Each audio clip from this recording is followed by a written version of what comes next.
వీళ్ళ ఈ పరిశుద్ధ లేఖన భాగంలో ఉన్నటువంటి మాటలు మనం ఆలోచన చేస్తే నిర్గమకాండము 32వ అధ్యాయములోగా మనం ఆలోచన చేసినప్పుడు నిర్గమము అంటే బయటికి వెడలుట, ఎక్సోడస్ అనే మాటలో నుండి ఎగ్జిట్ అనేటువంటి మాట వచ్చింది. ఎగ్జిట్ అని ఎక్కడైతే ఉందో అది ఎక్కడ ఉంటుంది? మొత్తం ద్వారాలన్నీ దాటుకుంటూ చివరికి వచ్చేటప్పటికి ఇక అక్కడి నుంచి బయటికి వెళ్ళిపోవడం ఎగ్జిట్ అన్నమాట. కాబట్టి అలాగున్న దేవుడు ఏం చేశాడంటే ఇశ్రాయేలీలు అనేటువంటి ప్రజలను ఐగుప్తు అనేటువంటి దేశంలో ఐగుప్తు దేశపు రాజు అయినటువంటి ఫరో చేతి క్రింద వాళ్ళు దాసులైపోయి వెట్టి చాకరీ చేస్తున్నటువంటి పరిస్థితులలో పూర్తి అజమాయిషి ఎవరిదంటే ఫరోది అయిపోయింది. ఇక వీళ్ళను ఎంత బాధ పెట్టాలో అంత బాధ పెట్టాడు. కానీ దేవుడు ఈ విషయాన్ని గురించి ముందుగానే అబ్రహాముకు తెలియచేశాడు. ఇదిగో నీ యొక్క సంతతి వారు తమది కాని దేశమందు వారు 400 ఏండ్లు కఠినమైన దాసత్వంలో ఉంటారన్న. ఎప్పుడు చెప్పాడు దేవుడు? కొన్ని వందల సంవత్సరాల క్రితం చెప్పాడు దేవుడు. దేవుడికి స్తోత్రం. అబ్రహాం తర్వాత ఇస్సాకు కొడుకు అయినటువంటి యాకోబు కొడుకులు 12 మంది ఇశ్రాయేలీయులు. మీకు అర్థమవుతుందా? అంటే ఎన్ని తరాలకు ఈ మాట నెరవేరుతా ఉంది అనే విషయం ఆలోచన చేస్తే అబ్రహాం తరం అయిపోయింది, ఇస్సాకు తరం అయిపోయింది, యాకోబు తరం వచ్చింది. ఈ యాకోబు తరం కూడా ఈ 12 మంది ఇశ్రాయేలీయుల్లో నుండి పుట్టినటువంటి వాళ్ళు ఇంచుమించు 70 మందిగా ఐగుప్తుకు వెళ్తే ఆ ఐగుప్తులో ఫరో చేతి క్రింద వాళ్ళు పోషించబడ్డారు, కొంతకాలం ఘనపరచబడ్డారు. కానీ సడన్ గా ఫరో చనిపోయాడు. ఇంకొక వీళ్ళని ఎరుగునటువంటి ఒక కొత్త రాజు వచ్చాడు. ఈ కొత్త రాజు రాగానే ఈ ప్రజలను చూసినప్పుడు వీళ్ళు చాలా బలిష్ఠులుగా ఉన్నారు, చాలా ఎక్కువ మందిగా ఉన్నారు. కాబట్టి వీళ్ళని మాత్రం మనం మామూలుగా వదిలేయకూడదు, ముందు పనుల్లో పెట్టండిరా, ఇప్పటి వరకు ఎవరో వీళ్ళని ఎంత సుఖపెట్టారు అని చెప్పేసి చాలా భయంకరమైనటువంటి వెట్టి చాకరీలో పెట్టేసి వాళ్ళతో ఇటుకలు కాల్పించి పట్టణాలు కట్టించారు, ధాన్యాదులను కట్టించారు, గొడౌన్స్ కట్టించారు. మీకు ఇప్పుడు అర్థమయ్యే భాషలో చెప్పాలంటే పూర్వకాలం ఏముంది అంటే ధాన్యం నిల్వ చేసుకుని కొట్లు ఉండేవి. అర్థమైందా? మాకు కూడా ఉండేది. గాదులని వాళ్ళు అర్థమైందా? అప్పుడే పందికొక్కులు ఆ ధాన్యాన్ని అక్కడక్కడ లాగేసి మొత్తం పాడు చేస్తూ ఉంటే గాది కింద పందికొక్కు అని అనేవారు, ఒక సామెత. కాబట్టి గాదులు అనేవారు. కానీ ఇవన్నీ కూడా ఇలాంటి వాటిని కట్టించి పంటను నిల్వ చేయడానికి, పట్టణాల్లో ప్రజలు నివసించడానికి అవసరమైనటువంటి పనులన్నిటి కోసం కూడా ఈ వెట్టి చాకరీ చేయించి ఈ ప్రజలను ఉపయోగించారు. కానీ దేవుడు ఇచ్చినటువంటి టైం ఎంతవరకును? 400 సంవత్సరాలు. ఈ కఠిన దాసత్వంలో ఉన్నప్పుడే పిల్లలు పుట్టడం మొదలయ్యింది. పిల్లలు ఎక్కువైపోతున్నారు, వీళ్ళ సంఖ్య పెరిగిపోతుంది. కాబట్టి మీరు ఏం చేస్తారంటే మంత్రసాలను పిలిపించి ఏమన్నాడంటే కానుపుపేటల మీద వాళ్ళ మగపిల్లలు అయితే అక్కడే చంపేయమన్నా, ఆడపిల్లలు బతకనివ్వమన్నా. ఇప్పుడు రివర్స్. ఇప్పుడు ఏంటో తెలుసా? ఆడపిల్లలు అయితే చంపేయండి, మగపిల్లలు అయితే బతకనివ్వమన్నా. ఈ రెండు తప్పే. ఎందుకంటే దేవుడు ఇచ్చిన బహుమానం ఉంది, ఏమాత్రం కూడా అలా చేయకూడదు ఎవరైనా. సరే, మొత్తానికి ఏమైనా వీళ్ళు నిజానికి ఏం చేయాలి అంటే కానుపుపేటల మీద ఈ మంత్రస్థానాలు వెళ్ళి కురుడు పోసేటువంటి టైంలో ఒకవేళ మగబిడ్డ అయితే ఏం చేయమన్నాడంటే రాజుగారు చంపేయమన్నాడు. కానీ వీళ్ళు దేవునికి భయపడ్డారట. దేవునికి స్తోత్రం. దేవునికి భయపడిన కారణాన్ని బట్టి ఇశ్రాయేలీయుల్లో మగపిల్లలు అలాగే బతికిపోయారు. ఏమండి? ఒకవేళ ఎక్కడైనా ఎప్పుడైనా ఒకవేళ మగపిల్లోడిని బ్రతికించినట్టుగా వాళ్ళ దృష్టికి వస్తే కనుక చాలా భయంకరంగా వాళ్ళు తీసుకెళ్లి నైలు నదిలో చంపేసి పడేసేవారు. అదే ఉద్దేశంతో ఏం జరిగేది అని అంటే లేదా వాళ్ళ దేవతలకు బలిచ్చేసేవారు. అలాంటి జరిగేది. అలాంటి టైంలో మోషే పుట్టాడు. అమ్రాము యోకెబెదు అనేటువంటి లేవీలకి అమ్రాము యోకెబెదుకు మోషే పుట్టాడు. మోషే అహరోను మిరియాము, తర్వాత మోషే చిన్నవాడు, అహరోను అన్నయ్య, మిరియామేమో అక్క, మోషే. సరే, మొత్తానికి మోషే పుట్టేటువంటి టైంకి ఈ పరిస్థితి వచ్చింది. ఎప్పుడైతే ఈ కష్టకాలంలో మోషే పుట్టాడో ఈ మోషేను దాచటం అనేది ఈ తల్లిదండ్రులకు బహు కష్టమైపోయింది. ఎన్ని రోజులు దాచారు అని అంటే 3 నెలలు దాచిపెట్టారట. దేన్ని బట్టి అంటే విశ్వాసాన్ని బట్టి అని రాయబడతా ఉంది ఈ పత్రికలో. సరే, మొత్తానికి దాచారు. కానీ దేవుడు మోషేను ఎన్ని సంవత్సరాలు దాచాడు అని అంటే 120 సంవత్సరాలు దాచాడు. దేవునికి స్తోత్రం. హల్లెలూయా. మనుషులు చేసే సంరక్షణ కొంతకాలమే, దేవుడిచ్చే సంరక్షణ జీవితకాలం అన్నమాట. సరే, మొత్తానికి ఏమైనా ప్రియులారా మోషే పెరిగాడు, పెద్దవాడు అయ్యాడు. దేవుని కృప చేత ఇశ్రాయేలీల యొక్క కష్టాన్ని చూశాడు. తన వంతులో తనే వాళ్ళకు ఒక విమోచకుడు అనేటువంటి విషయాన్ని జ్ఞాపకం చేసుకుని వాళ్ళని నమ్మేలాగా కొన్ని పనులు చేశాడు. ఇవన్నీ నేను ఇప్పుడు చెప్పడానికి టైం కాదు కాబట్టి నేను జంప్ చేసుకుంటూ ముందుకెళ్తా ఉన్నాను. సరే, మోషే ఆ యొక్క సమయంలో ఏం జరిగింది అని అంటే 2 సహోదరులు ప్రియులారా దెబ్బలాడుకుంటున్నారు. అంతకుముందు ఏం జరిగిందంటే ఒక ఐగుప్తీయుని కొట్టి చంపేశాడు ఆల్రెడీ మోషే.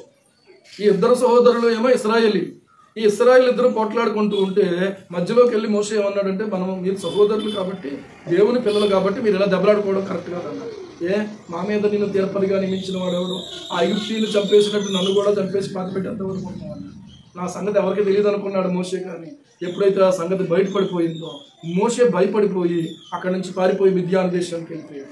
ఈలోగా ఏం జరుగుతుందంటే, ఇశ్రాయేలీయులు వారికి ఉన్నటువంటి కఠినమైన దాస్యాన్ని బట్టి దేవునికి మొరపెడతా ఉన్నారు, మూలుగులు పెడతా ఉన్నారు, నిట్టూర్పులు విడుస్తూ ఉన్నారు. ప్రియులారా, మూలుగు ఎప్పుడు వస్తుంది, నిట్టూర్పు ఎప్పుడు వస్తుంది? భరించలేని బాధ అయినప్పుడు ఒక మూలుగు, ఒక నిట్టూర్పు మనిషి హృదయంలో నుంచి, అంతరంగంలో నుంచి వేదన ఎక్కువైపోయినప్పుడు, ఎంతగా ప్రయాసపడినా కూడా అక్కడ నుంచి బయటికి రాలేనప్పుడు ఏమవుతుంది అని అంటే, అధికారం వాళ్ళ చేతిలో ఉంది, వీళ్ళు ఏమీ చేయలేరు, ఏమీ మాట్లాడలేరు. దిక్కు లేని వాళ్ళకి ఎవరు దిక్కు చెప్పండి? దేవుడే దిక్కు. హల్లెలూయా. దేవుడే దిక్కు కనుక దేవునికి వారు మొరపెట్టారు. ఇక్కడ ఉన్న కీలకమైన విషయం ఏంటంటే, నీకు ఎంత కష్టమున్నా ఎంత బాధ ఉన్నా సరే దేవునికి గనక నువ్వు మొరపెట్టుకుంటే ఖచ్చితంగా దేవుడు నీ మొర వింటాడు. ఆయన చక్కని మాట ఇక్కడ రాయబడతా ఉంది. నిర్గమకాండం చూస్తే 22వ అధ్యాయం 25వ వచనంలో ఒక మాట ఉంది. దేవుడు ఇశ్రాయేలీయులను చూచెను, దేవుడు వారి యందు లక్ష్యముంచెను అని రాయబడతా ఉంది. దేవుడు ఏం చేశాడట? ఇశ్రాయేలీయులను చూచెను, దేవుడు వారి యందు లక్ష్యముంచెను. అంటే వాళ్ళు ఉన్న పరిస్థితిని దేవుడు చూశాడు, తర్వాత వారి యందు దేవుడు లక్ష్యముంచాడు. అంతకు ముందున్న వచనంలో రాయబడతా ఉంది, కాగా దేవుడు వారి మూలుగును విని అబ్రహాము, ఇస్సాకు, యాకోబులతో తాను చేసిన నిబంధనను జ్ఞాపకం చేస్తాడు. దేవుడు ఒక నిబంధన చేశాడు అబ్రహాముతో, ఇస్సాకుతో, యాకోబుతో. ఆ నిబంధనను దేవుడు ఏం చేశాడంటే జ్ఞాపకం చేసుకున్నాడు. ఇప్పుడు ఆ నిబంధన ప్రకారంగా ఇశ్రాయేలీయులు ఏమవ్వాలంటే ఐగుప్తు నుంచి విడిపించబడాలి. తర్వాత ఏమవ్వాలంటే వాళ్ళు పాలు తేనెలు ప్రవహించే కనాను దేశానికి నడిపించబడాలి. ఈ రోజు ఇక్కడ ఒక పాఠం నేర్చుకుందాం. నీవెంత నలుగుతావో దేవునిలో ఉండి, నీవెంతగా నీ హృదయాన్ని దేవునికి అనుకూలంగా మార్చుకుంటావో, ఎంతగా నీ బ్రతుకును శుద్ధీకరించుకుంటావో, ఎంతగా నీవు నలుగుతున్నావో అంతకు ప్రియులారా సమానమైనటువంటి రీతిలో దేవుడు నిన్ను మరలా తిరిగి సంతోషింపచేసే దేవుడు ఆయన. హల్లెలూయా. మీకు అర్థం కావడానికి మోషే ఒక ప్రార్థన చేస్తాడు. కీర్తన గ్రంథము 90వ కీర్తన మనం చూసినట్లయితే చివరి వచనాల్లో ఒక మాట ఉండదు చూడండి. మోషే దేవునికి ఈ మాట మొరపెట్టి ప్రార్థన చేస్తాడు. 15వ వచనం చూడండి. నీవు మమ్మల్ని శ్రమపరిచిన దినముల కొలది, మేము కీడు అనుభవించిన ఏండ్ల కొలది మమ్మల్ని ఏం చేయము? సంతోషపరచమంటాడు. ఏమండి? మమ్మల్ని శ్రమపరిచిన దినముల కొలది, మేము కీడు అనుభవించిన ఏండ్ల కొలది మమ్మల్ని సంతోషపరచుము అని అంటారు. ప్రతి ఒక్కరి సాక్ష్యం ఏంటంటే, ఒకప్పుడు చాలా నలిగిపోయాం, ఒకప్పుడు చాలా ఇబ్బందులు పడ్డాం, చాలా తిరస్కరించబడ్డాం, అసలు మనుషులుగా మమ్మల్ని కూడా ఎవరు చూడలేదు అనుకున్న పరిస్థితి. అని ఈ రోజున దేవుడు ఏం చేశాడు తెలుసా? ఒక స్థితిని ఇచ్చాడు. హల్లెలూయా. ఒక గుర్తింపునిచ్చాడు. ఎందుకంటే నీవు ఆయన బిడ్డగా నలిగవలసినంత కాలం నలిగావు. ఇక ఆ తర్వాత మళ్ళీ దేవుడు ఏం చేస్తాడంటే నిన్ను ఆయన జ్ఞాపకం చేసుకునే ఒక రోజు ఖచ్చితంగా ఉంటుంది. కొంతమంది ఏమనుకుంటారంటే ఎప్పుడు బాధలే, ఎప్పుడు ఇబ్బందులే, అలా ఎప్పుడు దేవుడు చేయడు, అలా ఎప్పుడు దేవుడు ఉంచడు. కొంతమంది ఏమనుకుంటారంటే విరక్తితో నా బ్రతుకు ఇంతే అని చెప్పి చనిపోవడానికి కూడా ఆలోచించుకున్న సందర్భాలు ఉంటాయి. కానీ దేవుని లెక్కలో, దేవుని ప్రణాళికలో ఉన్నటువంటి వాళ్ళని దేవుడు చావనివ్వడు. దేవునికి మహిమ కలుగుతాడు, మరలా తన నామాన్ని మహిమపరుచుకుంటాడు. ఈ రోజున ఆలోచన చేసుకున్నట్లయితే పిల్లల శ్రమ దినముల కొలది, శ్రమ పరిచిన దినముల కొలది, నీవు మమ్మల్ని శ్రమపరిచిన దినముల కొలది. అందుకనే యోబు గ్రంథంలో ఒక మాట అంటాడు కదా, ఆయన చేతులే గాయము చేయును, ఆయన చేతులే గాయాన్ని కట్టును. చెప్పండి, నోరు తెరిచి మాట చెప్పండి. ఆయన చేతులే గాయము చేయును, ఆయన చేతులే గాయమును కట్టును, ఆయన చేతులే స్వస్థపరచును అన్నాడు. కనుక ఈ రోజు ఆలోచన చేస్తే గాయం చేసి ఊరుకోడు, దెబ్బ కొట్టి ఊరుకోడు. ఏ తండ్రి అయినా కూడా బిడ్డను మళ్ళీ ఏం చేస్తాడు? సముదాయిస్తాడు. దేవుడు కూడా అంతే. శిక్షించాడు అని అంటే ఆ శిక్ష నువ్వు చచ్చిపోవడానికి కాదు, ఆయన మళ్ళీ ఏం చేస్తాడంటే సరిచేసి మళ్ళీ నీ అవసరంలో నిలబడతాడు, మళ్ళీ నీ కన్నీరు తుడుస్తాడు, మళ్ళీ నిన్ను ఆయన లేవనెత్తుతాడు. ఇది దేవుని పద్ధతి. అంతేగాని కఠినంగా దేవుడు ఎప్పుడు కూడా వదిలేదు. ఈ రోజున ఆలోచిస్తే ఏ మనుష్యుడు కూడా అలా దేవుని అపార్థం చేసుకోవడానికి వీల్లేదు. ప్రియుల ఆలోచన చేద్దాం. దేవుడు జ్ఞాపకం చేసుకునే ఒక టైం వచ్చింది. దేవుడు జ్ఞాపకం చేసుకున్నాడు, మోషేను పంపించాడు. మోషేను పంపించి ఇశ్రాయేలీలు నమ్మకపోతే వారి మధ్యలో ఫరో కూడా వాళ్ళని వెళ్లకుండా ఆటంకపరిస్తే సుమారు ఐగుప్తులో ఉండగానే దేవుడు 10 అద్భుతాలు చేశాడు. దేవుని స్తోత్రం. ఎన్ని చెప్పండి?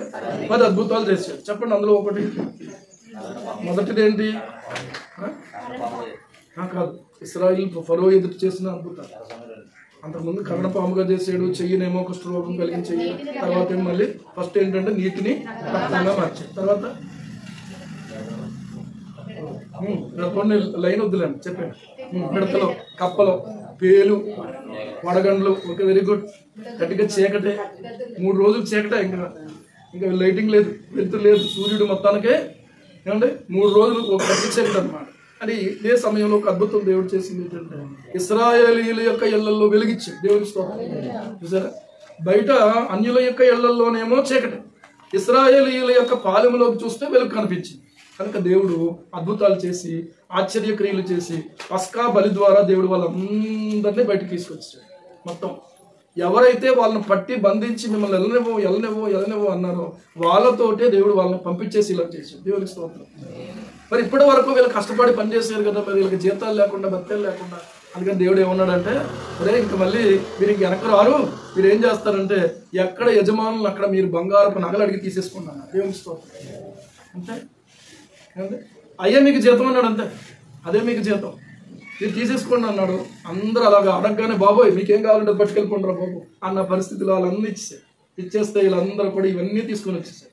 సరే, మొత్తానికి ఏమైంది ఏంటంటే బయటకు వచ్చినటువంటి కొద్ది రోజుల్లోనే మళ్ళీ వాళ్ళు బలహీనం అయిపోయారు. ఎందుకంటే ఎర్ర సముద్రం దగ్గరికి వచ్చాడు.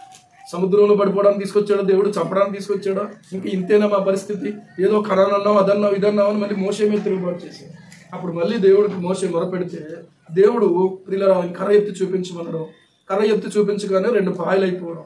ఏమండి, ఆ పాయల మధ్యలో దేవుడు ఆరిన నేలను ఏర్పాటు చేయటం. ఏర్పాటు చేసిన నేల మీద వీళ్ళందరినీ దాటించాడు. దేవుడికి స్తోత్రం కలుగుతుంది. హల్లెలూయా.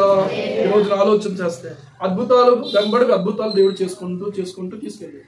వాళ్ళకి కష్టపడలేదు, కానీ ప్రతిరోజు దేవుడు ఆకాశం నుంచి మన్నానిచ్చి పోషించాడు. వాళ్ళకి దాహం వేసింది, బండలో నుంచి నీళ్ళు ఇచ్చి వాళ్ళని బ్రతికించాడు. దేవునికి మహిమ కలుగుతుంది. ఏమంటే మారా నీళ్లు దేవుడు మధురంగా మార్చి చాలా చాలా కార్యాలు దేవుడు చేశాడు. ఇవన్నీ చేసిన తర్వాత ఇంకా అద్భుతాల మీద అద్భుతాలు చేస్తూ దేవుడు వాళ్ళని విడిచిపెట్టలేదు. ఒక సమయం వచ్చింది, ఇప్పుడు మోషే నీ ప్రజలందరినీ విడిచిపెట్టి వాళ్ళని పరిశుద్ధపరిచి రేపటికి కూడా వాళ్ళని పరిశుద్ధపరిచి 3వ నాడు మీ అందరి కనుల ఎదుట సీనాయి పర్వతం మీదకి యెహోవా దిగి వస్తారు. అందుకని మీరు 3వ రోజుకి మీరు ఎలా ఉండాలంటే పరిశుద్ధముగా ఉండాలి అన్నాడు. అంటే ఇప్పుడు దేవుడు కోరుకునేది ఏంటి? పరిశుద్ధత. అర్థమవుతుంది కదా, పరిశుద్ధత. కాబట్టి దేవుని యొక్క ప్రత్యక్షత వారికి నిర్గమాకాండం 19వ అధ్యాయంలో దేవుడు కలుగ చేశాడు. పరిపూర్ణముగా దేవుడు ఏం చేశాడంటే అంతవరకు చూడని రీతిలో, అంతవరకు అనుభవించని రీతిలో, అంతవరకు వాళ్ళు వీళ్ళ పొందనటువంటి రీతిలో ఇప్పుడు దేవుడు తన ప్రత్యక్షతను అనుగ్రహించాడు. అనుగ్రహించి ఆ సీనాయి పర్వతం మీద నుంచి ఆయన గంభీరమైనటువంటి స్వరముతోటి ఏం చేశాడో తెలుసా? 10 ఆజ్ఞలను ఆయన వివరించి చెప్పినట్టుగా ఉంది వాక్యం. నిర్గమాకాండం 20వ అధ్యాయం చూస్తే 1వ వచనం నుంచి చదివాడు. దేవుడు ఈ ఆజ్ఞలను వివరించి చెప్పాను. దేవుడు చెప్పాడా? ఆగండి, దేవుడు చెప్పాడా మోషే చెప్పాడా? స్పష్టంగా ఉంది కదా, దేవుడు ఈ ఆజ్ఞలన్నీ వివరించి చెప్పాను. నీ దేవుడైన యెహోవాను నేనే దాసుల గృహమైన. నేను అనకూడదు, అక్కడ ఏముంటే అది కరెక్ట్గా చదవండి. నేనే అంటే ఇంకా నేను తప్ప ఇంకొకరు ఎవరు లేరని. దేవునికి మహిమ కలుగుతుంది. నేనే మార్గమును, నేనే సత్యమును, నేనే జీవమును. నేనే అనడానికి ఎవరికి అధికారం లేదు. యేసు ప్రభు అక్కడికి మాత్రం అధికారం ఉంది. దేవునికి స్తోత్రం. దేవునికి మాత్రమే అధికారం ఉంది. అన్నామామను మనం పడిపోయినట్టే. ఆయన అయ్యి అనొచ్చు, కానీ మనం మాత్రం ఉయ్యి అన్నాం. దేవునికి స్తోత్రం. ఉయ్యి అంటే మనము అని అంటాం. అర్థమవుతుందా? అయ్యి అంటే అహంకారం మనం అంటే, కానీ ఆయన అంటే ఆయన తగినవాడు. నేనే దేవుడును అని అన్నాడు. అందుకే సరే ఇక్కడ గమనించండి. నేనే దాసుల గృహమైన ఐగుప్తు దేశంలో నుండి నేను వెలుపలికి రప్పించి తిని, నేను తప్ప వేరొక దేవుడు నీకు ఉండకూడదు. తర్వాత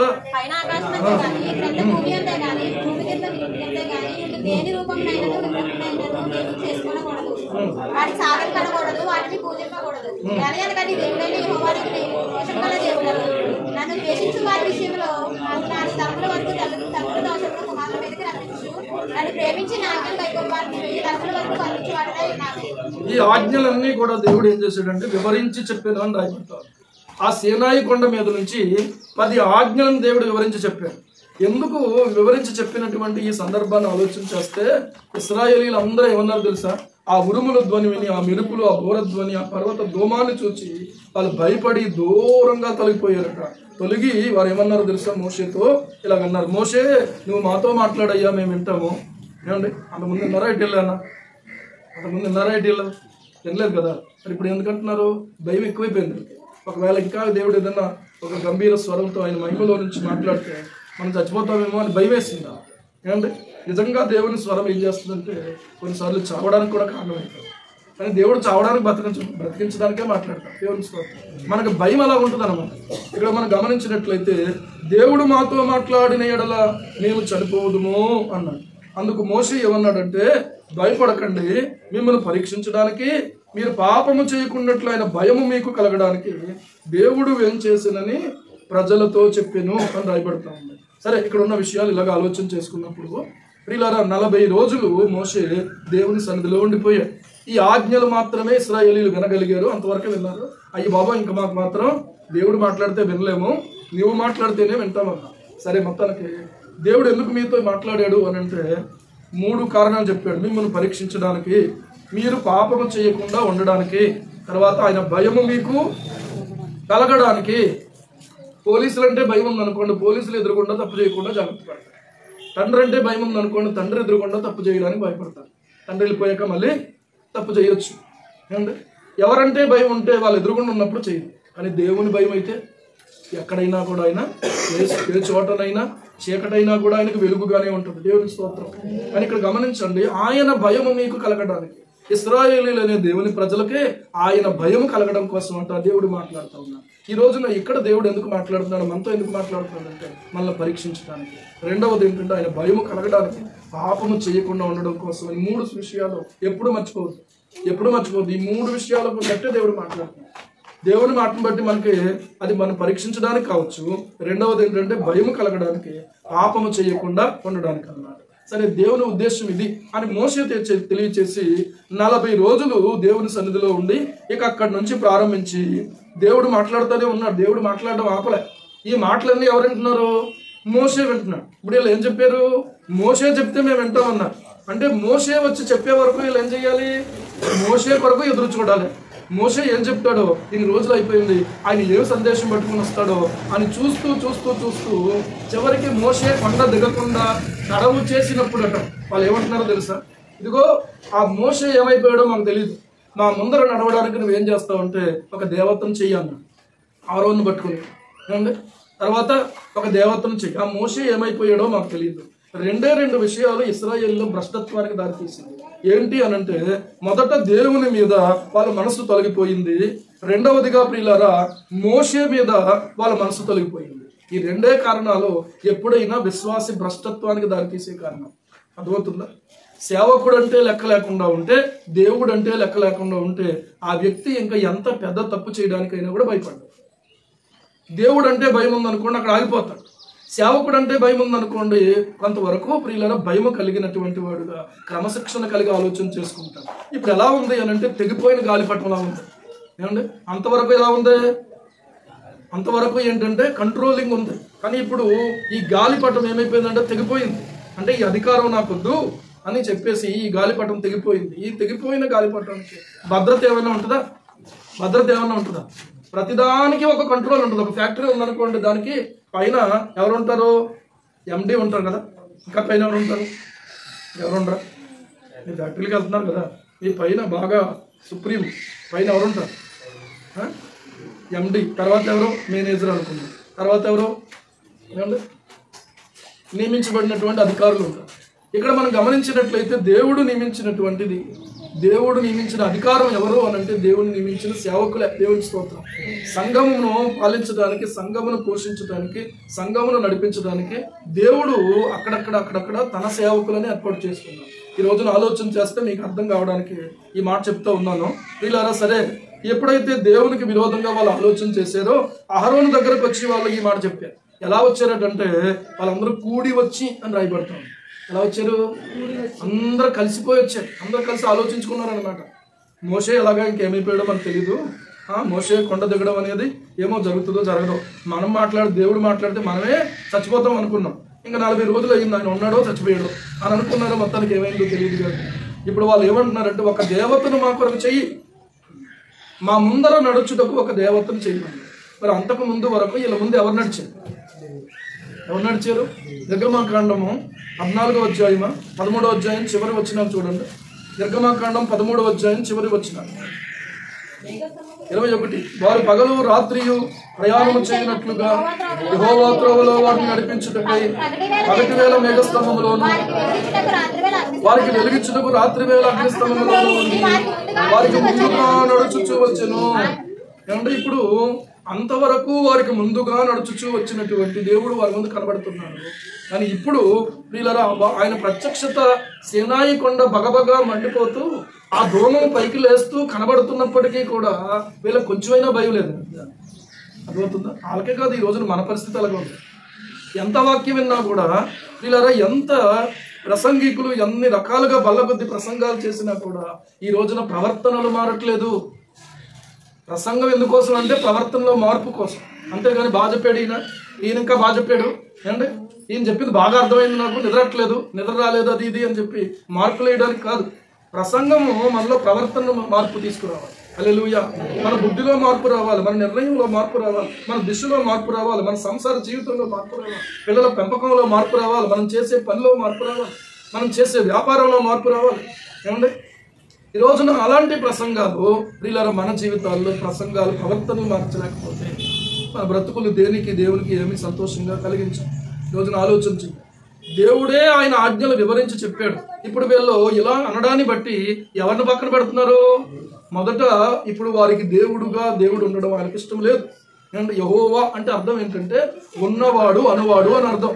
ఉన్నవాడు అనువాడు అనేటువంటి ఆయన వీళ్ళ మోషేను వారి దగ్గరికి పంపించాడు. మోషేను అడిగారు వాళ్ళు, ఏంటి ఆయన పేరేంటో చెప్పు, నువ్వు అంత గట్టిగా చెప్తున్నావు కదా, దేవుడు కనిపించాడు, నాతో మాట్లాడాడు, అయ్యా ఆ మండుచున్న పదలో నుంచి దేవుడు నాతో మాట్లాడి మీ దగ్గరికి పంపించాడు అన్నా, ఆయన పేరేంటి చెప్పు అని అంటే మోషే ఏమన్నాడంటే ఆయన ఉన్నవాడు అనువాడు అని చెప్పాడు. ఉన్నవాడు అనువాడు వాళ్ళకి ఇష్టం లేదు, ఇంకొక దేవతను చేయమంటున్నాం. అంటే దేవతలు చేయబడినటువంటి వాళ్ళు. అర్థమవుతుందా మీకు? ఈ రోజున ఆలోచన చెయ్యి. దేవతను చెయ్యమంటున్నారు అంటే అర్థం ఏంటంటే వీళ్ళ దృష్టి దేవుని మీద నుంచి తొలగిపోయింది. మొదటి 2 ఆజ్ఞలను కూడా వీళ్ళు ఖచ్చితంగా అతిక్రమించిన వాళ్ళుగా కనబడతా ఉంటారు. 2వ ఆజ్ఞ ఏంటి? అలా చేయటమే కదా 2వ ఆజ్ఞ. పైన ఆకాశం అందు కానీ, క్రిందనున్న భూమి యందు కానీ, భూమి కింద నెల యందు కానీ, దేని రూపమునైనా విగ్రహమునైనా నువ్వు చేసుకోకూడదు, దానికి సాగిలపడకూడదు, వాటిని పూజించకూడదు అని చెప్పినటువంటి మాటను వీళ్ళు ఏం చేస్తున్నారంటే బేఖాతరు చేస్తున్నారు. దీన్ని ఏమంటారంటే ఖాతరు చేయటం, బేఖాతరు అంటే వీళ్ళు లెక్క తీసుకోవట్లేదు. దేవుడే దిగి వచ్చి మాట్లాడితే వినడవాడు ఎవడని మనం ప్రార్థన చేస్తాం, కానీ దేవుడే దిగి వచ్చి మాట్లాడితే ఇశ్రాయేలీయులు వినలేదు. ఈ రోజున దేవుని పిల్లలే వినడం లేదు. ఈ రోజున దేవుని సన్నిధిలో ప్రియులారా ఆలోచన చేస్తే దేవా నాతో మాట్లాడమని దేవుడు మనతో మాట్లాడుతున్న మాటల్ని నిజంగా దేవుడే మాట్లాడుతున్నాడు గనక ఇలా చేయటం తప్పు నేను, ఇలా మాట్లాడడం తప్పు నేను, ఇలా ఉండడం తప్పు నేను అని సరిదిద్దుకోలేనటువంటి మనుషులు నిజంగా దేవుని మాటలు లెక్క చేస్తున్నట్ట లెక్క చేయనట్ట? చూసారా? ఆలోచన చేయండి మాట. ఈ రీతిగా చేయటానికి వాళ్ళందరూ కూడుకుని వచ్చారట. వాళ్ళందరూ కూడుకుని ఏం చేయాలి? అహరోను దగ్గరికి వచ్చి, అన్నా మరి మోషే గారేమో దేవుని సన్నిధిలోకి వెళ్ళారు, మరి ఆయన ఇంకా రాలేదు, ఏం చేస్తే మంచిదంటావు అని ఒక ఆలోచన చేయడానికి రావాలి. కానీ వీళ్ళే ఒక ఆలోచన చేసేసుకుని ఏం చేస్తున్నారు తెలుసా? మాకు ఒక దేవతను చెయ్యి, మా ముందర నడవాలి అంటే ఇప్పుడు ఏ టెక్నాలజీ వచ్చింది కాబట్టి నడిపించేయచ్చు దేవతలను కూడా, అన్నారు కదా. అండి అందాల పోటీలు కూడా పెట్టారట ఏఐ టెక్నాలజీలో. ఆ బొమ్మలను తయారు చేసి దేనికైతే బహుమతి వచ్చిందో దానికి ఎన్నో డాలర్లో కానీ బహుమతి ఇస్తారు. మనుషులను తీసేసారు. అన్నింటిలోకి ఇప్పుడు ఏమొచ్చేస్తున్నాయి? ఆపరేషన్లు కూడా, రోబోటిక్ సర్జరీలు, ఏమండి ఏ టెక్నాలజీ, ప్రతిదీ కూడా ఆలోచిస్తారు. కనుక ఈ రోజున ఆలోచన చేస్తే ప్రియులారా మనుషులు ఏదైనా చేయగలరు. కానీ ఎంత ప్రయాస దేనికి? ఏమండి దేవుడు జ్ఞానాన్ని ఇచ్చి ఒకవేళ మరింత సదుపాయాలు మనకు కలుగు చేస్తే మనం దేవుణ్ణే మర్చిపోయేటంతటి, లేకపోతే దేవుని అధికారాన్నే ప్రశ్నించేటంతటి దౌర్భాగ్య స్థితిలోకి మనం వెళ్ళకూడదు. దేవుడు ఏమి చేయలేడు అనుకుంటున్నావా? ఎన్నో చేస్తున్నాడు కళ్ళ ముందు. ఒక భూకంపం వచ్చి ఏమంటే దేశాలు తుడిచిపెట్టుకుపోతా ఉన్నాయి. ఏం చేయగలుగుతున్నారు? ఏ టెక్నాలజీ ఉపయోగపడుతుంది? తిరిగి ప్రియులారా నిర్మించుకోవడానికి, కోలుకోవడానికి ఎంతో టైం పట్టే పరిస్థితులు ఉన్నాయి. ఈ రోజున ఆలోచన చేస్తే చాలా భయపడవలసినటువంటి వాళ్ళు ఏమంటే వాళ్ళందరూ కూడుకుని వచ్చారు. ఇప్పుడు అహరోనుకు ఉన్న ప్రశ్న ఏంటంటే, సరే చేయమన్నారు, మీరు ఎలా చేయాలి? మీరు ఏం చేస్తారంటే మీ భార్య చెవులు పోగులు ఉంటాయి కదా, కుమారులు పోగులు ఉంటాయి కదా, కుమార్తెలు పోగులు ఉంటాయి కదా, అంటే మగోళ్ళు కూడా ఎట్టుకుని వెళ్ళేమో ఏమంటే ఎగుప్తీలు చూసి నేర్చుకుని ఉంటారు ఏమండి. మొత్తానికి ఇలాంటివన్నీ తెచ్చి నాకు ఇవ్వండి అన్నారు. వాళ్ళకి ఇష్టమైన పని చేస్తే కనుక మనుషులు గబగబా పట్టుకొచ్చి ఇచ్చారు. కోట్లు కుమ్మరించేస్తారు పట్టుకొచ్చి. ఏమండి అయితే ఇక్కడ గమనించినట్లయితే దూడను తయారు చేసాడండి, బంగారు పోత కోసం దూడను తయారు చేసేసాడు. చేసేసిన తర్వాత ఈ అహరోనే ఏమంటున్నాడో తెలుసా? రేపు యెహోవాకు పండుగ జరుగుద్దని చాటింపు. ఎవరికై పండుగ? ఏమో దేవత పేరు ఏదో పెట్టుకుని ఆ పేరు చెప్పుకోవచ్చు కదా, అలా చెప్పడం. మనం దేవుడి పెట్టలో మనం దేవుడి పేరే తప్ప ఇంకా పేరు మనం ఉచ్చరించం. అన్నాడు జరుగుతున్నది ఏంటి? రేపు యెహోవాకు పండుగ జరుగునని చాటింపు వేస్తున్నారు. చాటించగా ఎంత ధైర్యం ఆలోచన చేస్తే గుండెలు వీళ్ళలో అవిసిపోతున్నటువంటి పరిస్థితి కనబడుతుంది. ఏంటి దేవుడు ఎందుకు నియమించుకున్నాడు? దేవుడు తన మహిమతో ప్రత్యక్షమైన మనుషులలో ఇలాంటి భయంకరమైన బుద్ధిహీనతలు కలుగుతున్నాయంటే ఎంతకు బరి తెగించినటువంటి స్థితి కనబడతా ఉంది. ఏమండి, నిలబెట్టినటువంటి ఆ దూడ కోసం బలిపీఠం కట్టించారు. బలిపీఠం కట్టించి ఏమంటున్నాడో తెలుసా? 4వ వచనం చూడండి. అతడు వారి యొద్ద వాటిని తీసుకుని పోగరతో రూపాన్ని ఏర్పరిచి దాన్ని పోత పశువును దూడగా చేశారు. అప్పుడు వారు, ఓ ఇశ్రాయేలు, ఐగుప్తు దేశంలో నుండి నిన్ను రప్పించిన నీ దేవుడు ఇదే. అయ్యో, ఎంత భయంకరమైన మాట ఇది! ఐగుప్తు దేశంలో నుండి నిన్ను రప్పించిన దేవుడు ఇదే. ఇది అప్పుడు ఉందా? ఎందుకే అప్పుడు ఉందా? ఇది ఆలోచన చేయండి. ఈ రోజు ఇప్పటికిప్పుడు ఉన్నటువంటి ఒక విగ్రహాన్ని తీసుకుని ఏమంటున్నారు అని అంటే, ఇదిగో నిన్ను రక్షించిన దేవుడు, నిన్ను ఐగుప్తు నుండి రప్పించిన దేవుడు ఇదే అట. అసలు దేవుడు ఏంటి, ఇదేంటి? అసలు దీనికి దానికి వ్యాకరణ పదాలు ఎలా కుదురుతాయి? దేవుడు అంటే ఆయన అనాలి, దేవుడు ఇదే అంటే ఆ పదమే సరిగా లేదు. ఆలోచన చేస్తే అర్థమవుతుందా? లోతుగా ఆలోచన చేస్తే దేవుడు పేరున జరుగుతున్నటువంటి దేవత పండుగ, పైగా అక్కడ ఏం బలర్పించారట? దహన బలర్పించి సమాధాన బలర్పించారట. అంటే అర్థం ఏంటో తెలుసా? ఎంతవరకు తప్పైపోయిందమ్మా, నిన్ను మేము విడిచిపెట్టేసాము, మమ్మల్ని క్షమించి అని చెప్పి సమాధానం పడిపోయారు అనమాట. ఎవరితోటి? అపవాదితోటి. ఎంత దారుణమైన పరిస్థితి ఆలోచించండి. పైగా వారు తినుటకు త్రాగుటకు అసలు వాళ్ళు ఏం చేస్తున్నారో వివేచన లేని వారుగా ఉన్నారు. దేవుడు అందుకే అన్నాడు, యెహోవా ఆయన చెప్పినటువంటి మాట, యెహోవా మాట్లాడుచున్నాడు, భూమి చెవియొగ్గు, ఆకాశమా ఆలకించు. ఏమన్నాడు తెలుసా? ఎద్దు తన కామందుడిరుగు, గాడిద తన సొంతవాని దొడ్డు తెలుసుకును, నా ప్రజలు యోచింపరు, వారు తెలుసుకునలేరు, బుద్ధి లేని అవివేక జనమా అన్నాడు దేవుడు. ఎలాంటి జనం? బుద్ధి లేని అవివేక జనమా అన్నాడు. శ్రమపడి వీళ్ళ విసిగిపోయి కొంతమంది విశ్వాసాన్ని వదిలేసుకుంటున్నారు కొంతమంది. అలాంటి స్థితి ఎప్పుడు రాకూడదు మనకి. ఎంత బతికంటే ఇంటి వెనకాల తెచ్చాడంట. చాలా గొప్పగా బతికాడమ్మా, ఏంటమ్మా ఈ సాల్వేటి అనుకున్నాను. ఎక్కడ బతికాడు? గొప్పగా బతికాడు, గొప్ప ఇల్లు కట్టాడు, గొప్ప సౌకర్యాలు ఉన్నాయి. ఆ ఇంట్లో చావకుండా ఇంటి వెనకాల తెచ్చాడు. అలాంటి బతుకు మనం బతకూడదు. కన్నీళ్లు కార్చి, ప్రభువా ఈ రోజున మేము ఒప్పుకున్నటువంటి దాన్ని గట్టిగా చేపట్టడానికి సహాయం చేయాలి అని మనసారా దేవుని బతిమాలుకోవాల్సిన వారు. హల్లెలూయా. ఈ రోజున ఆలోచన చెయ్యండి. కడవరకు ప్రియులారా నిలిచి ఉండాలి. అంతమ వరకు సహించిన వాడే రక్షింపబడునని. అదవుతుందా? ఎప్పటి వరకు? అంతమ వరకు, టిల్ ఎండ్ అన్నమాట. అప్పటి వరకు కూడా ఏం చేయాలంటే ఓపిక పట్టాలి. నువ్వు విశ్వాసాన్ని కాపాడుకోవాలి, పరిశుద్ధతను కాపాడుకోవాలి, రక్షణను ప్రియులారా కాపాడుకోవాలి, కొనసాగించుకోవాలి. అర్థమవుతుందా? ఇలా చెయ్యని ప్రతి ఒక్కళ్ళు, దేవుని పిల్లలని పేరు చెప్పుకునే ప్రతి ఒక్కళ్ళు కూడా ఖచ్చితంగా దెబ్బతినే రోజు ఒక రోజు. ఈ రోజు బాగుండొచ్చు, ఎవరిని ఉద్దేశించి నేను మాట్లాడట్లేదు. ఈ వాక్యాన్ని బట్టి దేవునికి ఎంత ప్రియులారా బాధ కలిగిందో. యెహోవా మోషేతో ఇట్లా, నేను నీవు దిగి వెళ్ళుము, ఐగుప్తు దేశం నుండి నీవు రప్పించిన నీ ప్రజలు. అంటే ఇప్పుడు వాళ్ళు ఎలాంటి ప్రజలు అయిపోయారంటే చెడిపోయిన ప్రజలు. అంటే ఇప్పుడు చెడిపోయారంటే ఇంతకు ముందు ఎలా ఉన్నారు? బాగున్నారు. కానీ ఇప్పుడు ఏమైపోయారు? చెడిపోయారు. రెండవ విషయం చూడండి, ఏమంటున్నాడు తెలుసా? తొలగిపోయిన ప్రజలు, త్రోవ నుండి తొలగిపోయినటువంటి ప్రజలు. నేను వారికి నియమించిన త్రోవ నుండి త్వరగా తొలగిపోయి తమ కొరకు పోత పోసిన దూడను చేసుకుని ఇంక ఇంతే. ఓకే, ఇదంతా మనం ఆలోచించాలి. 9వ వచనం చూడండి. మరియు యెహోవా ఇట్లనెను, నేను ఈ ప్రజలను చూచి ఉన్నాను, ఇదిగో వారు ఎలాంటి ప్రజలట? లోబడనొల్లని ప్రజలు. లోబడనొల్లని ప్రజలు ఎక్కువ మంది ఉన్నారా? లోబడనొల్లని ప్రజలు తక్కువ మంది ఉన్నారా అంటే లోబడనొల్లని ప్రజలే ఎక్కువ మంది ఉన్నారు. మెజారిటీ వాళ్ళే ఉన్నారు. అర్థమవుతుందా? ఏంటి? మెజారిటీ వాళ్ళే ఉన్నారు. మనం జనాన్ని చూసుకుంటే వీళ్ళు ఎక్కువ మంది ఉన్నారు. అందుకనే దేవుడు అంటున్నాడు, ఈ ప్రజలు లోబడనొల్లని ప్రజలు. ఇక్కడ మనం ఆలోచన చేసుకున్నాం, ఎందులోనైనా మనం ఉన్నామా? ఒకప్పుడు త్రోవలో నడిచాము, ఒకప్పుడు దేవుని మహిమను చూసాము, ఒకప్పుడు దేవా నువ్వే మాకు దిక్కన్నాము, ఎలాంటి పరిస్థితులైనా దేవుని కొరకు నిలబడ్డాం. కానీ ఈ రోజున తొలగిపోయినట్లయితే దేవుడు నీతో మాట్లాడుతున్నాడు, నిన్ను బట్టి దేవుడు దుఃఖపడుతూ ఉన్నాడు అనే విషయం గుర్తుంచుకోవాలి ఎప్పుడైనా. మూడవది ఏంటంటే లోబడనలని ప్రజలు. నాలుగో విషయం చూపిస్తాను చూడండి ప్రియులారా, ఏమంటున్నాడు తెలుసా? 22వ వచనం చూడండి. అహరోను, నా ఏలినవాడా నీ కోపం మండనీయకుము, ఈ ప్రజలు దుర్మార్గులు. ఎలాంటి వాళ్ళంట? దుర్మార్గులట. బాబోయ్, ఎంత మాట అన్నాడు! దేవుని ప్రజలు దుర్మార్గులుగా ఉంటారా? దుర్మార్గులు అన్నాడు. తర్వాత మీరు చూడండి ఏమండి, తర్వాత ఉన్నటువంటి వచనం చూపిస్తారు. 25వ వచనం చూడండి. ప్రజలు విచ్చలవిడిగా తిరుగుట మోషే చూచెను, వారి విరోధులలో వారికి ఎగతాళి కలుగునట్లు. విచ్చలవిడిగా తిరిగేవారు అంటే అర్థం ఏంటంటే వీళ్ళకు కంట్రోల్ లేదు, వీళ్ళ కంట్రోల్ దాటిపోయారు అనమాట. ఏమండి, ఇంకా ఎంత చెప్పినా వినటువంటి స్థితిలోకి వెళ్ళిపోయారు. ఒకవేళ అహరోను వద్దురా బాబు మనం అలా చేయకూడదు అని అన్నా కూడా జాగ్రత్త, నీ తల లేసిపోద్దు జాగ్రత్త అంటే బాబు మీరు ఎలా చెప్తారు అన్న పరిస్థితి వచ్చేసింది. ఏమండి, అంటే విచ్చలవిడితనం అన్నమాట. ఈ విచ్చలవిడితనం దేవుని యొక్క ఆ ప్రణాళికలో ఉన్నటువంటి బిడ్డలకు ఉండకూడదు. హల్లెలూయా. వీళ్ళని గమనించండి, అక్కడ జరిగినటువంటి పనిష్మెంట్ చాలా భయంకరం. ఏమండి, ఆ కాలాన్ని బట్టి ఎవరైతే ఇలా చేశారో దేవుని పక్షంగా ఉన్నటువంటి లేవీయులందరూ కూడా మోషే పక్షంగా వస్తే, మోషే ఆ రాతి పలకలు తీసుకొని అప్పుడు దిగుతున్నాడట.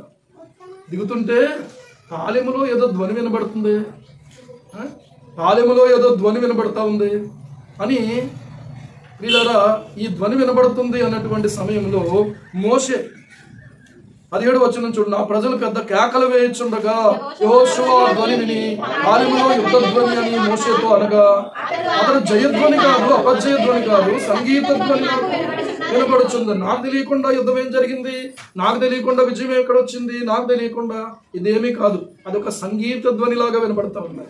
ఏమండి అంటూ వాళ్ళిద్దరూ సంభాషణ చేసుకుంటూ ఉన్నారు. తర్వాత ఏం జరిగింది అని అంటే, పాలెమునకు సమీపిస్తే అక్కడ ఒక దూడ, ఇక్కడ ఏం చేస్తున్నారు తెలుసా? నాట్యం ఆడుతూ ఉన్నారు. ఏమండి, అక్కడ నాట్యం ఆడుతున్నారట. వాళ్ళు ఉండకూడని చోట ఉన్నారు, చెయ్యకూడని పని చేస్తున్నారు. వీళ్ళరా దేవుణ్ణి ఎంతగానో దుఃఖపరిచినటువంటి పరిస్థితిలో వాళ్ళు ఉన్నారు. దేవుని హృదయం గాయపడింది. దేవుడు మోషేతో చెప్పాడు. మోషే హృదయం కూడా ఇక్కడ ఏమైపోయింది తెలుసా? గాయపడిపోయింది. అయ్యే బాబా ఎంత పని చేశాడు, ఈ భయంకరమైనటువంటి పాపం చేశారు వీళ్ళు అని చెప్పి ఏం చేశాడు తెలుసా? వారు చేసిన ఆ దూడను తీసుకుని అగ్నితో కాల్చి పొడి చేసి, తన చేతిలో పలకలు ఉన్నాయి కదా చూడండి, అతడు ఆ కొండ దిగువను తన చేతుల్లో నుండి ఆ పలకలను పడవేసి వాటిని ఏం చేశాడు? పగలగొట్టెను. అతడు వారు చేసిన ఆ దూడను తీసుకుని అగ్నితో కాల్చి పొడి చేసి నీళ్ల మీద చల్లి ఇశ్రాయేలు చేత దాన్ని త్రాగించెను. అప్పుడు మోషే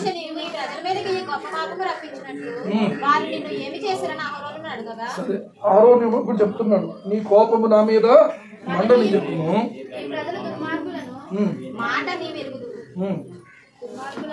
అందుకు నేను ఒక దేవతను చేయమన్నారు వాళ్ళు. ఐగుప్తులో నుండి మమ్మల్ని రప్పించిన వాడుకు మోషే ఏమాయనో మాకు తెలియదు అన్నారు. ఓకే, ఒకవేళ తెలియదు అన్నారు, మరి నీ బుద్ధి ఏమైపోయింది కదా? ఇప్పుడు అదే కదా ప్రశ్న. వాళ్ళు ఒకవేళ తెలియదు అన్నారు, మరి నువ్వేం చెప్పాలి వాళ్ళకి? అయ్యా మీ కళ్ళ ముందే కదా సీనాయి కొండ మీదకి వెళ్ళాడు ఆయన, మీ కళ్ళ ముందే కదా సీనాయి కొండ మీద నుంచి మీరు స్వరాన్ని విన్నారు, మేము వినలేం బాబోయ్, మోషేకి చెప్పయ్యా, మోషేకి చెప్తే మేము వింటాం అన్నారు. కానీ ఇప్పుడు ఏం జరిగింది అంటే, మోషే అక్కడ వెంట ఉండిపోయాడు. కానీ వచ్చేలోగా మీకు కంగారు అయిపోయి, నేను ఒక మాట చెప్తున్నాను చూడండి, కేవలం 40 రోజుల్లో వీళ్ళ భక్తి ఏమైపోయిందంటే పాడైపోయింది, విశ్వాసం పాడైపోయింది. మనుషుల మీద గురి పెట్టుకున్న ప్రతి ఒక్కరి పరిస్థితి ఎలా ఉంటుంది? దేవుని మీదే మన గురి ఉండాలి. వీళ్ళ దేవుని బట్టి మనిషి కానీ, మనిషి బట్టి దేవుడు కాదు. అర్థమవుతుందా? మనిషిని బట్టి దేవుడు కాదు, ఆయన ఉన్నవాడు అనువాడు అయి ఉన్నాడు. మనం ఏంటి ఆయన చేత చేయబడ్డామా? హల్లెలూయా. మనం చేయబడిన వాళ్ళు, ఆయన అంతటా ఆయన ఉన్నవాడు, ఆయన స్వయంభవుడు. ఆయన ఎవరో స్వయంభవుడు అంటే అర్థం ఏంటంటే తనకు తానుగా ఉన్నవాడు. మనమైతే ఆయన చేత సృష్టించబడిన వాళ్ళం, ఆయన సృష్టికర్త అయి ఉన్నాడు. హల్లెలూయా. ఆయనే మనల్ని పుట్టించాను, మనము ఆయన వారము రాయబడతాము. ఆయన మేపు గొర్రెలము అనే మాట దగ్గర మన శుక్రవారం దిన ఒక తలంపు దేవుడిచ్చాడు. ఆయన గొర్రెలను మేపాడు. ఓకే, ఒక పశువును మేపినప్పుడు ఆ పశువు ఏం చేస్తుందంటే యజమాని యొక్క ఇష్టాన్ని నెరవేర్చేదిగా ఉంటుంది. అది ఒకవేళ బండి కట్టేది అనుకోండి, ఆ పశువు ఆ కాడి ఇలా ఎత్తగానే ఆ బండి దగ్గరికి వెళ్ళిపోయి తల వంచుకుని కాడి ఎత్తుకుంటుంది. ఒకవేళ పాలు ఇచ్చేది అనుకోండి, అక్కడ పాలు ఇచ్చి ఆ యజమాని సంతోషపరుస్తుంది. ఈ రోజున ఆలోచన చెయ్యాలి. ఆయనేమో మనల్ని మేపాలి, మనమేమో ఆయన మాట వినం. ఈ ఫ్యాక్టరీలో జీతం తీసుకుని ఆ పక్కన ఉన్న ఫ్యాక్టరీలో పనిచేయడానికి కుదురుతుంది. పోనీ ఆ పక్కన ఉన్నటువంటి ఆ ఫ్యాక్టరీలోకి వెళ్తే ఈ పక్కన ఉన్న ఫ్యాక్టరీ వాడు మనం మళ్ళీ పిలుస్తాడా పనిలోకి? పిలుస్తాడా? చెప్పండి. ఒక లైన్ మీద గారి దగ్గర చేస్తున్నాడు సపోజ్ ఎలీషా. ఇప్పుడు ఇంకో లైన్ మీద గారి దగ్గరికి వెళ్ళిపోయాడు ఇంక చెప్పకుండా. అప్పుడు ఆయన ఏం చేస్తాడో తెలుసా? ఇటు చెందకుండా అటు చెందకుండా నువ్వు నా దగ్గర ఉన్న మనిషిని ఎందుకు తీసుకెళ్ళావు అని చెప్పి ఇద్దరు దెబ్బలాడుకుంటారు. అరే బాబు ఆయన కూడా నేను పడలేకపోతున్నాను. ఇక్కడికి వచ్చి అక్కడ నుంచి ఇక్కడికి జంప్ అయ్యాడు అనుకోండి మళ్ళీ. అప్పుడు ఈయన ఏం చేస్తాడంటే ఇంతకు ముందున్న గౌరవంగా చూడడం. ఎందుకు ఎలా చూస్తాడో? చాలా చీప్గా చూస్తుంటాడు. ఎందుకంటే వీడి బుద్ధి సరైన బుద్ధి కాదు. అయితే దేవునికి ఇలా చేయకముందే మన బుద్ధి తెలుసు కనుక ముందే చెప్పాడు ఆయన, మీరు బుద్ధి జ్ఞానములు లేని కంచరగాడిదల వలె ఉండకండి. అయితే నేను ఇక్కడ చెప్పబోయే విషయం ఏంటంటే, ఇప్పుడు ఈ రోజున వాక్యం లేకపోలేదు, పరిశుద్ధ గ్రంథం లేకపోలేదు, చెప్పే సేవకులు లేకపోలేదు. కానీ ఈ రోజున ఏమవుతుంది అని అంటే, ఇలా వినడము, ఇలా బుర్రలు పెంచుకుంటున్నాం కానీ విధేయత పెరగట్లేదు. ఏమంటే విధేయత పెరగట్లేదు, విశ్వాసం పెరగట్లేదు, ప్రవర్తన మారట్లేదు. ఇశ్రాయేలీయుల గురించి ఇప్పుడు మోషే బండ సందులో నిలబడినట్టుగా నిలబడి దేవుని ముందుకెళ్ళి కన్నీళ్లతో ఒక మాట అంటున్నాడు, అయ్యో వారు గొప్ప పాపం చేశారు. మోషేలకు నిన్ను ఒక జనంగా చేస్తాను, వాళ్ళ అగ్నితో వాళ్ళని కాల్చేస్తాను, నా కోపం వాళ్ళ మీద మండిపోతుంది అన్నాడు. ఈ రోజున దేవుని కోపం మండిపోతున్న దగ్గర చల్లార్చేటువంటి మోషేలాగా అడ్డుపడి కన్నీళ్లు కార్చి ప్రార్థన చేసేటువంటి వారు ఈ భారతదేశంలో అక్కడక్కడ నీకు నాకు కనబడకుండా కన్నీళ్లు కార్చి వాళ్ళు దేవుని ఎదుట మొరపెట్టారు. కాబట్టి మరలా తిరిగి కొంత వెసులుబాటు దేవుడు సంఘానికి ఇచ్చారు. లేకపోతే భారతదేశంలో సంఘం ఏమైపోతాం అనుకున్న పరిస్థితులు మనం చూసాం. కానీ మన దేవుడు ఇలా మరొక అవకాశం మనకిచ్చాడు. మనం ఆలోచన చేసుకోవాల్సింది ఏంటంటే, నా భక్తి, నా ప్రార్థన, నా ఉపవాసం, నా విశ్వాసం ఇదేమీ కాదు. అంటే మన గర్వ హృదయులందరూ యెహోవాకు ఏలులని రాయబడతాం. ఆయన మహోన్నతుడు, మహాదేవుడు, మహోన్నతమైన పరిశుద్ధ స్థలాల్లో నివసించేవాడు. ఆయన వినయము గల వారి ప్రాణాన్ని ఉజ్జీవింప చేయడానికి, నలిగిన వారి ప్రాణాన్ని ఉజ్జీవింప చేయడానికి వారి యొద్ద నేను నివసిస్తున్నానని చెప్పాను. ఎవరు పడితే వాళ్ళ దగ్గర నివసించడు ఆయన. మీ ఇంట్లో దేనికి ఆశించడు ఆయన, దేనికి ఆశించడు ఆయన. ఎక్కడైతే విరిగి నలిగినటువంటి హృదయం కలిగి కన్నీళ్లు కార్చేటువంటి దేవుని సన్నిధిలో అంగలార్చేటువంటి బిడ్డల యొక్క కన్నీళ్ళు ఏమో ఆలకించాడు. ఒకవేళ అందులో మనం ఉంటే దేవునికి స్తోత్రం, లేకపోతే ప్రభు నేను ఉన్నానో లేదో నాకు తెలియదు, నా భుజాలు చచ్చుకుని నేను భ్రమపరచుకోకుండా సహాయం చేయను ఆయన అని దేవుని బతిమాలుకోవాల్సిన వాళ్ళు. ఇక్కడ ఒక మాట ఆలోచన చేసుకున్నాం. మోషే ఏమంటున్నాడంటే, అయ్యా ఒకవేళ నీవు నన్ను జనంగా చేస్తానంటున్నావు, కానీ ఐగుప్తులో నుండి నీవు వారిని రప్పించిన దినమున నీ బాహుబలమును చాపి నువ్వు ఎన్నో అద్భుతాలు చేసావు కదా ఈ ప్రజల కోసం. ఇప్పుడు వాళ్ళు ఏమనుకుంటారు అని అంటే, గొప్పగా చెప్పుకున్నారు నీ గురించి, నిన్నే వాళ్ళు ఏం చేస్తారంటే అవమానకరంగా మాట్లాడుకుంటారు. నాకు అది ఇష్టం లేదు ప్రభు. ఎందుకు ఒకవేళ నన్నే దేవుడు అలాగంటే కనుక నీ కుటుంబాన్ని గొప్ప చేస్తానని అనుకుంటే ఎవరికాలు గొప్ప భుజాలు తెలిసిపోతాయి. ఏమండి ఇంకా అంతకంటే భాగ్యం ఏముందో ప్రభు చేసేది ఆయన అంటున్నాను. కానీ మోషే ఏమంటున్నాడంటే, వద్దు ప్రభు, నీకు అవమానం కలుగుతుంది, నువ్వు వారిని కణాలకు చేర్చలేకపోయావనే నింద నీ మీదకి వస్తుంది, నాకు అది ఇష్టం లేదు. ఒకవేళ నువ్వు పాపం పరిహరించావా పరిహరించావు, లేకపోయినట్లయితే నా పేరు జీవగ్రంథంలో నుంచి ఈ గ్రంథంలో నుంచి తుడిచేయవచ్చు. చాలా బతిమాలకున్నాడు. చివరికి దేవుడే కనికరించి ప్రియులారా మరలా మోషే బట్టి దేవుడు మనస్సును చల్లార్చుకున్నాడు. హల్లెలూయా, హల్లెలూయా. ఈ రోజున ఆలోచన చెయ్యండి ప్రభునందు ప్రియమైన దేవుని బిడ్డలారా, గర్విష్ఠులు కాకూడదండి. వాక్యాన్ని విన్నప్పుడు వాక్యమును బట్టి మన నడతలు జాగ్రత్తగా చూసుకోవాలి. ఈ రోజున వేరొక ఆత్మ వచ్చేసింది, వేరొక క్రీస్తు వచ్చేసాడు. ఈ రోజున వేరొక ఏమంటే మందిరాలు వచ్చేసినాయి. యెహోవా సాక్షులు అనబడినటువంటి వాళ్ళు బైబిల్ గ్రంథంలో క్రొత్త నిబంధనలో యెహోవాకు కాదు సాక్షులుగా ఉండడం, క్రీస్తుకే సాక్షులుగా ఉండాలి మనం. హల్లెలూయా. అంటే ఒకసారి రాజమండ్రి వెళ్తే ఆ రాజమండ్రిలో ఇద్దరు ఆడవాళ్ళు బ్యాగులు తగిలించుకుని కరపత్రాలు మనకులాగా వాళ్ళ కరపత్రాలు పట్టుకుని తిరిగేస్తున్నారు. నేనేమనుకున్నానంటే ఏమో కరపత్రం ఏమో అని చెప్పి నేను తీసుకున్నాను. ఏదో వాళ్ళు వెళ్ళిపోయిన తర్వాత చూశాను అదేంటో. తర్వాత చూసేటప్పటికి అదేంటంటే యెహోవా సాక్షులు. అంటే యెహోవా సాక్షులు ఎవరికి సాక్షులు?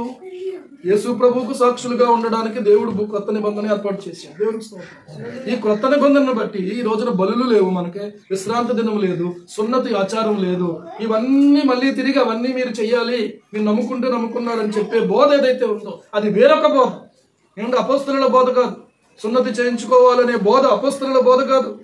క్రీస్తునందు విశ్వాసం ఉంచి ప్రతి విశ్వాసి నమ్మి బాప్తిసం పొంది రక్షించబడాలి, అది దేవుని బోధ. హల్లెలూయా. ఏమండి అపోస్తలుల బోధ ఇది కాదు అనే విషయాన్ని మనం గమనించినప్పుడు దాంట్లోకి వెళ్ళకుండా ఉంటాం. కనుక ఈరోజు ఆలోచన చేస్తే యెహోవా సాక్షులు అనబడినటువంటి వాళ్ళను వీళ్ళ మనం జాగ్రత్తగా గమనించాలి. దేవుని వాక్యాన్ని బట్టి ఆలోచన చేస్తే యెహోవా ఏ మాటలైతే బైబిల్లో అన్నారో యేసు ప్రభు తిరిగి ఆ మాటలు అన్నారు. దేవునికి స్తోత్రం. యెహోవా నా కాపరి, నాకు లేమి కలగదు. యేసు ప్రభు వారు ఏమన్నారు? గొర్రెలకు మంచి కాపరిని నేనే, గొర్రెల కొరకు ప్రాణం పెట్టుకున్నాను. దేవునికి స్తోత్రం కదా. అర్థమవుతుందా మీకు? ఆయన మేపు గొర్రెలం అన్నాడు. యేసయ్య ఏమన్నాడంటే నా గొర్రెలు నా స్వరము వినును, అవి నన్ను వెంబడించును అన్నాడు. దేవునికి మహిమ కలుగు. ఆ గొర్రెలు ఎవరంటే మనమే. ఏమండి? పాత నిబంధనలోనైనా కొత్త నిబంధనలోనైనా తండ్రిని ఎవరో చూడలేదండి, క్రీస్తు ప్రభువునే చూపించారు.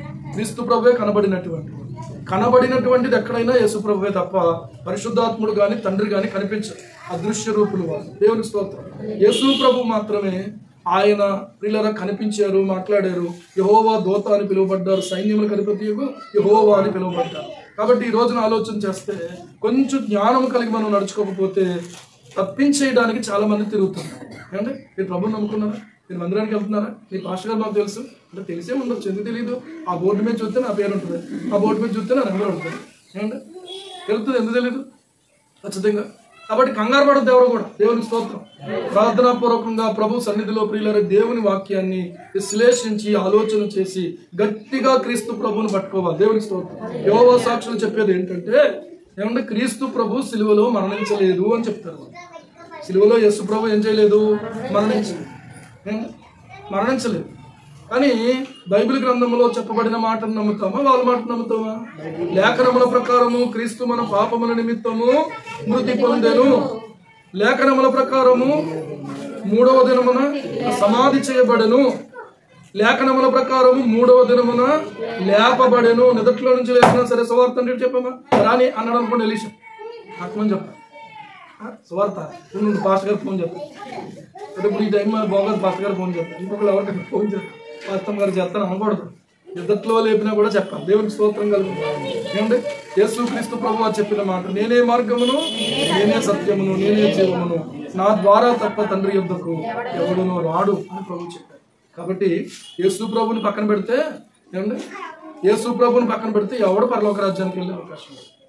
కాబట్టి ఈ రోజున ఆలోచన చేస్తే యెహోవా సాక్షులు ఒకసారి నాకు కూడా తగిలే. ఏమండి వాళ్ళు నమ్మేది ఏంటంటే ఆది యందు వాక్యం ఉండెను అనే వాళ్ళు కొత్త బైబిల్ తయారు చేసుకున్నారు. ఏమండి వాక్యము దేవుడై ఉండెను, ఆ వాక్యము దేవుని యొద్ద ఉండెను అనే మాటలు వాళ్ళ బైబిల్లో ఉండవు. ఆది యందు దేవుని గురించి మాత్రమే వాళ్ళ గ్రంథంలో ఉంటుంది. అంతేగాని దేవుని కుమారుడు అని యేసుక్రీస్తు ప్రభు గురించి ఉండవు. అర్థమవుతుందా? కాబట్టి ఇలాంటి ఈ బైబిల్ కాక మరొక బైబిల్ ఎవరు తెచ్చినా ఒప్పుకోవద్దు, అంగీకరించొద్దు, వాళ్ళని చేర్చుకోవద్దు. దేవునికి స్తోత్రం కలుగును కాక. మార్మోనిస్ట్ బైబిల్ అని ఉంటుంది, అది కూడా చాలా డేంజర్. ఈ బైబిల్ కాక ఈ బైబిల్ ప్రార్థనాపూర్వకంగా పరిశుద్ధంగా దేవుని సన్నిధిలో ఉపవసించి కన్నీళ్లు కార్చి ఈ పరిశుద్ధ గ్రంథాన్ని విభజన చేసి పరిశుద్ధ గ్రంథాన్ని సమకూర్చే ఇదే దేవుని యొక్క ప్రత్యక్షత కలిగినటువంటి గ్రంథం. అర్థమవుతుందా? ఏ బైబిల్ పడితే ఆ బైబిల్ కాదు. ఈ బైబిల్నే మనం చదవాలి, ఈ బైబిల్నే బోధించాలి, ఈ బైబిల్నే అనుసరించాలి. ఈ బైబిలే ఆర్ఆర్కే మూర్తి గారిని దర్శించినటువంటి దేవుని వాక్యం. హల్లెలూయా. ఈ బైబిల్ గ్రంథాన్ని విమర్శించడానికి కూర్చుంటే యోహాను సువార్త చదువుతూ యోహాను సువార్త పూర్తయ్యేటప్పటికి ఆయన బతుకంత పట్టబయలు చేసేసి అర్థమవుతుందా?